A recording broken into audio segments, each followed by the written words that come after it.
ఓం శ్రీ గురుభ్యో నమః. ఓం గం గణపతయే నమః. వాగర్ధావివ సంపృక్తో వాగర్ధ ప్రతిపత్తయే జగతః పితరో వందే పార్వతీ పరమేశ్వరో. ఉమామహేశ్వరాభ్యాం నమః. ఆదిత్యాయ చ సోమాయ మంగళాయ బుధాయ చ గురుశుక్రశనేభ్యశ్చ రాహవే కేతవే నమః. సూర్యాది నవగ్రహ దేవతాయే నమః. వీక్షిస్తున్నటువంటి ప్రేక్షకులందరికీ కూడా మీనరాశిలోకి ఈ మార్చి 14వ తేదీ నుండి కూడా సూర్యభగవానుడు తన యొక్క సంచారాన్ని పూర్వాభాద్ర నక్షత్రము, ఉత్తరాభాద్ర నక్షత్రము, రేవతి నక్షత్రంలో సంచారాన్ని కావిస్తూ, అలాగే మార్చి 11వ తేదీ నుండి కూడా మిథున రాశిలో వక్రగతిలో ఉన్నటువంటి గురు మహానుభావుడు రుజుమార్గంలో ప్రయాణం చేస్తూ అత్యంత బలవంతుడై తన యొక్క దృష్టి బలము చేత ఎన్నో రాసుల వాళ్ళకి శుభాలని చేకూరుస్తూ, అలాగే బుధగ్రహము ఈ యొక్క మార్చి నెలలో మరియు ఏప్రిల్ నెల వరకు కూడా మరి ఆయన కుంభరాశిలో రాహువుతో తన యొక్క సంచారాన్ని గడుపుతూ, శుక్ర భగవానుడు మార్చి 2 నుంచి ఏప్రిల్ 1 వరకు కూడా దాదాపుగా మనకి ఈ యొక్క మీనరాశి అయినటువంటి ఉచ్చస్థితగతుడై, అట్లాగే రాహువు కుంభరాశిలో, కేతువు సింహరాశిలో, అలాగే కుజభగవానుడు రాహువుతో కలిసి దాదాపుగా ఏప్రిల్ 1వ తేదీ వరకు కూడా కుంభరాశిలో సంచారం చేస్తూ, మీనరాశిలో ఉన్నటువంటి శని భగవానుడితో ఏప్రిల్ 2వ తారీఖు నుండి కూడా తన యొక్క ప్రయాణాన్ని ఆచరిస్తూ చేస్తూ ఉన్నాడు. ముఖ్యంగా ఈ యొక్క సూర్యుడు మీనరాశిలో ప్రవేశించే సమయాన్ని మనము మీన సంక్రమణము అంటారు. ఇది మార్చి 14 నుంచి ఏప్రిల్ 15వ తేదీ వరకు కూడా ఈ సూర్య భగవానుడు మీనరాశిలో సంచరిస్తూ, మిగతా గ్రహాలన్నీ కూడా ఈ విధంగా సంచరిస్తూ, చంద్రుడు 2.5 రోజులకి ఒక్కొక్క రాశిని సంచరిస్తూ మేషాది మీనరాశి పర్యంతము ఏ రాశుల వారికి, అట్లాగే అశ్విన్యాది రేవతి నక్షత్ర పర్యంతం ఏ నక్షత్రాల వారికి, అట్లాగే ఒక్కొక్క రాశిలో కూడా నామాక్షరాలు కలిగినటువంటి వారందరికీ కూడా ఈ యొక్క గ్రహాల యొక్క స్థితిగతులు ఏ విధంగా వారిని పరిపాలిస్తూ కొంతమంది రాశుల వారికి శుభాలని, కొంతమంది రాశుల వారికి ఇబ్బందుల్ని కలుగజేస్తూ ఉంటాయో తెలుసుకుంటూ, మరి మేషరాశి పర్యంతము మీనరాశి వారికి ఈ మార్చి 14వ తేదీ నుండి ఏప్రిల్ 15వ తేదీ వరకు ఏ విధమైనటువంటి గ్రహ స్థితిగతులు కల్పింపజేస్తూ ఉంటాయో తెలుసుకుందాం. తులారాశి వారికి మార్చి 14 నుంచి ఏప్రిల్ 15 వరకు కూడా గ్రహాల యొక్క స్థితిగతుల రీత్యా మరియు సూర్యుడు ఈ సమయంలో ఈ నెల రోజులు కూడా 6వ స్థానమైనటువంటి మీనరాశిలో మిత్రక్షేత్రంలో తన కొడుకైనటువంటి శనితో కలిసి ఉండటం, 6వ స్థానంలో సూర్యుడు వలన చేసేటటువంటి ప్రతి కార్యక్రమంలో ఉన్నతమైనటువంటి విశేష సౌఖ్యము, సిరి సంపదలు, భోగభాగ్యాలు కలగటము, ముఖ్యంగా ఉద్యోగ విషయంలో తలచినటువంటి పరిస్థితులు అనుకూలించగలవు. దీనికి ముఖ్యంగా స్వయం శక్తి, స్వయం అనుకూలత, స్వయంగా మీకు మీరే నేను ఈ పనిని సాధిస్తాను అనేటటువంటి ఒక సంకల్ప దీక్ష పెట్టుకుంటేనే ఈ పనులు మీకు సాధ్యపడతాయి. కష్టపడాలి. పూర్వజన్మ పుణ్యఫలాన్నంతా కూడా ఈ జన్మలో పూజలు చేయటం ద్వారా, ధ్యానము యోగము చేయటం ద్వారా వాటినన్నిటినీ కూడా పుష్కలంగా మన యంతు మనం రప్పించుకోవచ్చు. మనకి ఏ ఈవెంట్ కావాలో అది నెరవేర్చుకోవడానికి స్వయం ప్రతిపత్తి కావాలి. ఎందుకంటే ఈ యొక్క రవితో పాటుగా ఏప్రిల్ 1వ తేదీ నుండి కుజుడు కూడా 6వ స్థానంలోకి రావటము, శని ఆల్రెడీ దాంట్లో ఇంకా ఉంటూనే ఉంటాడు. కాబట్టి ఈ యొక్క రవి కుజ శనిగ్రహాల యొక్క 6వ స్థానంలో స్థితి యుతి ప్రభావము ఉద్యోగంలో ఉన్నతమైనటువంటి విశేష సౌఖ్యాన్ని కలుగజేస్తున్నాయి. శత్రువులు కూడా వారి యొక్క శత్రుత్వాన్ని పక్కన పెట్టి మీకున్నటువంటి సెల్ఫ్ నాలెడ్జ్ని ఎదుక్కుంటూ వచ్చి మీతో మిత్రత్వమైనటువంటి సంభాషణలు చేసే పరిస్థితి. మీకున్నటువంటి కొన్ని దీర్ఘకాలిక అనారోగ్యాల యందు సరైనటువంటి ఔషధ సేవ కలిగి కాస్త ఆరోగ్యము కుదుటపడుట జరుగుతుంది. ఇక రుణబాధలు అనేటటువంటివి చాలా వరకు తగ్గడానికి అవకాశం ఉంది. భాగ్య సంపద, సిరి సంపద మిమ్మల్ని వరిస్తోంది తులారాశి వారు. అట్లాగే మీకున్నటువంటి ఏదైనా గృహపరమైనటువంటి సంతానపరమైనటువంటి మీరు ఇంకెక్కడైనా సరే బ్యాంకింగ్ వ్యవస్థ ద్వారా కానీ అయినద్వాల ద్వారా కానీ ఏదైనా అప్పులు కనుక చేసి ఉన్నట్లయితే ఆ యొక్క రుణాలన్నీ కూడా తీర్చగలిగినటువంటి స్వయం ప్రతిపత్తి, శక్తి, సామర్థ్యత, సెల్ఫ్ కాన్ఫిడెన్స్ లెవెల్స్ పెరగటము, నేను ఎట్లయినా సరే ఈ అప్పుని తీర్చాలి అనేటటువంటి సంకల్ప బలము మిమ్మల్ని ఒక ఉన్నతమైనటువంటి గరిష్ట స్థాయికి తీసుకువెళ్తున్నాయి. ఎందుకంటే భాగ్యస్థానంలో గురుడు మార్చి 11వ తేదీ నుండి వక్రగతిని వదిలిపెట్టి రుజుమార్గంలో తన యొక్క పంచమ దృష్టిని తులారాశి మీదకి వదులుతున్నాడు. దీనివలన ఇందాక నేను చెప్పినట్లుగా చేసే ప్రతి ప్రయాణము మీకు లాభిస్తుంది, భాగ్యాన్ని కలుగజేస్తుంది. మీరు మాట్లాడిన ప్రతి మాట అవతల వ్యక్తుల నుంచి మీకు సరైనటువంటి సంస్కారయుక్తమైనటువంటి ఫలితాలను కలుగజేస్తుంది.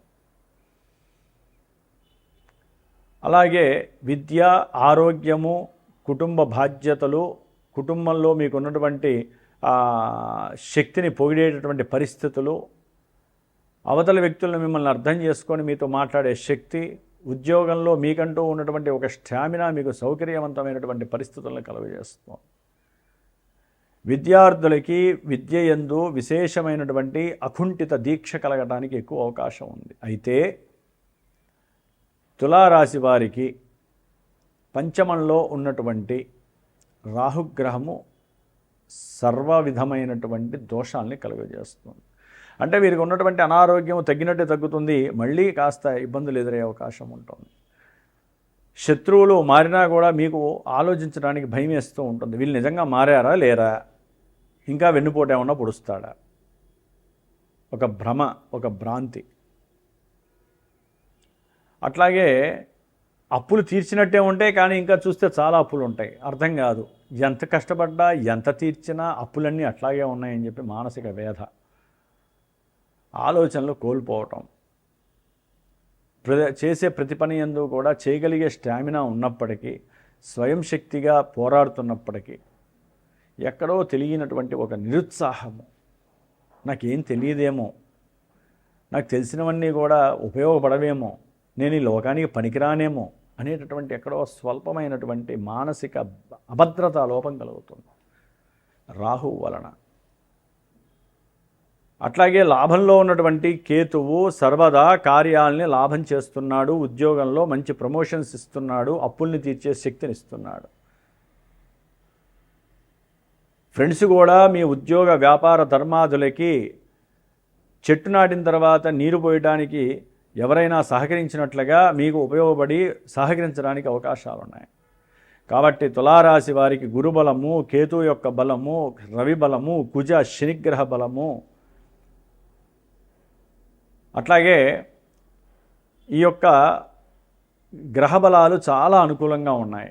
బుధుడు మాత్రము పంచమంలో రాహుతో కలిసి ఈ నెల రోజులు అక్కడే ఉండటం, దానివలన ప్రేమ వ్యవహారాల యందు కొంత మోసపూరితమైనటువంటి చర్యలు మిమ్మల్ని వేధిస్తాయి, బాధిస్తాయి. ఏ పని తలబెట్టినా కూడా దాని యందు నిమగ్నం లేకుండా దీనివైపే మీ యొక్క బుద్ధి కేంద్రీకరించబడడం అంత మంచిది కాదు. బుద్ధిని పక్కకి నెట్టేసేయండి. ప్రేమ వ్యవహారాల యందు ఎక్కువ తనామునగలు అవ్వకండి. చదువుకునేటటువంటి విద్యార్థులు కూడా చదువు మీద కాన్సన్ట్రేషన్స్ లెవెల్స్ పెంచాలి. దానికల్లా ఒకటే, ఓం నమో నారాయణాయ మంత్రాన్ని అధికంగా చదవండి, నిత్యము ధ్యానం చేయండి.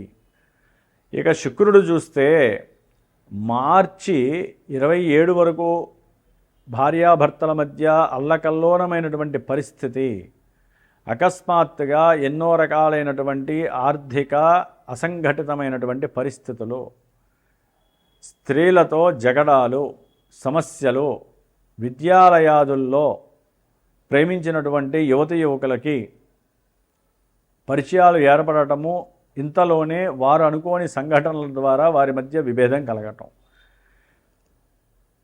అట్లాగే ఇప్పుడు మార్చి 27 నుంచి ఏప్రిల్ 15 వరకు శుక్రుడు సప్తమంలో ఉండడం ద్వారా వ్యాపారంలో కొంత ఎవరైనా భాగస్వాములు ఉంటే ఆ భాగస్వామ్యాలలో స్త్రీ యొక్క ప్రతికూలతలు మిమ్మల్ని వేధిస్తాయి, బాధిస్తాయి, ఆర్థికంగా నష్టాన్ని చేస్తే మీ యొక్క భాగస్వామ్యాన్ని కూడా దెబ్బతీసే అవకాశాలు ఒక స్త్రీ వలన కలగచ్చు. అది భార్య కావచ్చు, చెల్లెలు కావచ్చు, అక్క కావచ్చు, లేకపోతే మీ వ్యాపార భాగస్వామ్యంలో ఉన్న ఫ్రెండ్ యొక్క భార్య కావచ్చు. స్త్రీ వలన మీ యొక్క వ్యాపార భాగస్వామ్యంలో గండిపడే అవకాశం ఉంటుంది.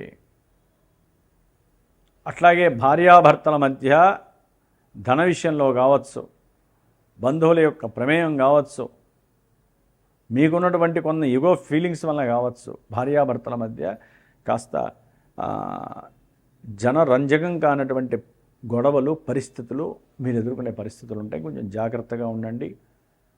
ఈ యొక్క సప్తమంలో ఉన్నటువంటి శుక్రుడు వేద తీరాలంటే ఒకటే, భార్యాభర్తలు ఇద్దరు శుక్రుడి యొక్క అధిష్టాన దేవత అయినటువంటి లక్ష్మీదేవి లేదా చాముండేశ్వరి అమ్మవారు, ఆవిడ్ని 11 రోజులు ధ్యానం చేసి ఏదైనా సరే బొబ్బర్లు ఉంటే ఆ బొబ్బర్లని ఆ తల్లికి నైవేద్యంగా పెట్టి 10 మందికి ఇద్దరు కలిపి పంచండి. అట్లాగే ముఖ్యంగా విద్యార్థులు కావచ్చు, ఉద్యోగస్తులు కావచ్చు, రాజకీయ నాయకులు కావచ్చు, లేకపోతే వారి యొక్క వంశపారంపర్యంగా ఏదైనా కొన్ని సమస్యలు ఇబ్బందులు పడుతున్న వాళ్ళు కావచ్చు, ప్రేమికులు కావచ్చు, అట్లాగే షేర్సు, స్టాక్ మార్కెట్లో ఎవరైనా మోసపూరితమైనటువంటి పరిస్థితులు కావచ్చు, లేకపోతే ఒక ఫోన్ ద్వారా డబ్బులు బాగా కోట్లలో పోగొట్టుకున్న వాళ్ళు కావచ్చు, వారందరూ కూడా దుర్గాదేవి యొక్క నామాన్ని ఎక్కువగా జపించండి. అట్లాగే జన్మజాతకంలో ఎవరికైనా సరే శుభగ్రహ అంతర్దశలు, విదశలు, మహార్దశలు జరుగుతూ ఈ యొక్క గోచారంలో కనుక వారికి అన్నీ నెగిటివ్గా జరుగుతూ ఉంటే జాతకాన్ని ఇంకోసారి పరీక్షించుకోండి. మాలాంటి గురువుల చేత జన్మజాతకాన్ని చూపించుకోవటము, దాని గురించి తెలుసుకోవడం చాలా విశేషం. చాలామందికి తెలియట్లేదు. మా నక్షత్రం ఇది, మా రాశిది, ఇదే జన్మజాతకం అనుకుంటున్నారు. ఇది కాదు, లగ్నం అనేది ఉంటుంది, దశలు ఉంటాయి, అవి మాత్రమే మనల్ని నడిపిస్తాయి. కంటి ముందు చక్రాలు కనిపిస్తే వెనకాల చక్రాలు ఇవ్వనే, 4 చక్రాలు ఉంటేనే బండి. జన్మజాతకము, లగ్నము ఉంటుంది, గోచారంలో చంద్రుడు ఉంటాడు. వీరిని బట్టే జన్మజాతకం అన్వయింపబడుతుంది. మనకి ఏది కావాలో, ఏ సమయంలో మనకి అవి లభిస్తాయో, వివాహం ఎప్పుడు, సంతానం ఎప్పుడు చదువుకుంటాం, ఎప్పుడు విదేశాలకు వెళ్తాం, అసలు మనకి జన్మజాతకంలో ఉన్నతమైన చదువు ఉందా లేదా. కొంతమంది చదవాలని ఎంత కొట్టుకున్నా సరే మైండ్కి ఎక్కదు. కొంతమందికి అవలక్షణాలు కూడా వస్తాయి. తులారాశి వాళ్ళకి జాగ్రత్తగా ఉండండి. ఉద్యోగాల్లో ఏదో పార్టీలు పెడతారు, ఆ పార్టీలకి మీరు కూడా కాస్త మరి చేయూతనిచ్చేటట్టుగా ప్రవర్తిస్తే కనుక లేనిపోని అనారోగ్య సమస్యలు కూడా మిమ్మల్ని వేధిస్తాయి. జాగ్రత్తగా ఉండండి. అట్లాగే మరి మా యొక్క శ్రీమాత జ్యోతిషాలయ పీఠంలో మార్చి 2వ తేదీ నుండి మే 10వ తేదీ వరకు కుజరాహువులు మరియు కుజశనుల యొక్క సాంగత్య దోషము అనేటటువంటిది ప్రపంచంతో పాటుగా సామాన్యుల యొక్క జీవితంలో జన్మజాతకాలు కానీ, గోచారరీత్యా కానీ, నామాక్షరాల బట్టి కానీ చాలా అతలాకుతలం చేసే పరిస్థితులు ఉన్నాయి. కాబట్టి వారందరికీ అందుబాటులో ఉండాలనే ఉద్దేశంతో ఈ యొక్క గ్రహాలకి జపతపాదులు నిర్వహిస్తూ, వారి అధిష్టాన దేవతలకి చక్కగా పారాయణలు చేస్తూ, మార్చి 18వ తేదీ అమావాస్య రోజున సుబ్రహ్మణ్య పాశుపత హోమం, ముఖ్యంగా సంతానపరమైనటువంటి దోషాలు తులారాశి వారు ఎక్కువగా అనుభవిస్తూ ఉంటారు. అది గర్భదోషాలు కావచ్చు, పిండ దోషాలు కావచ్చు, లేకపోతే ప్రేమ విషయాలు కావచ్చు. ఎందుకంటే పంచమంలో రాహు ఉన్నాడంటే ఒక రకంగా సర్పదోషం. అది దాదాపు ఏప్రిల్ 1 వరకు ఉంటుంది సర్పదోష ప్రభావం.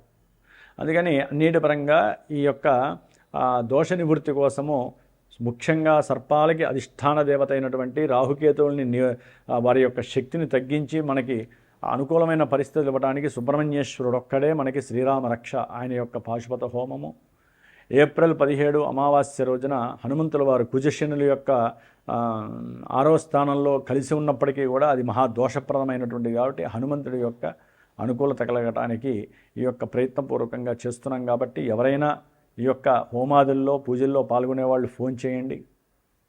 పీఠాల్లో ఎవరైనా జాతక చక్రపరంగా విశ్లేషణగా తెలుసుకోవాలనుకుంటే తప్పకుండా పీఠానికి ఫోన్ చేయండి.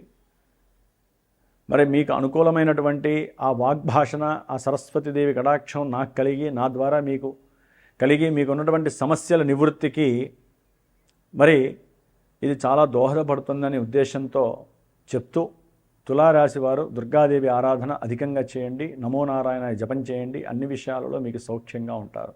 గురుబలం చాలా అమోఘంగా ఉంది తులారాశి వారికి. ఓం శ్రీ మాత్రే నమః.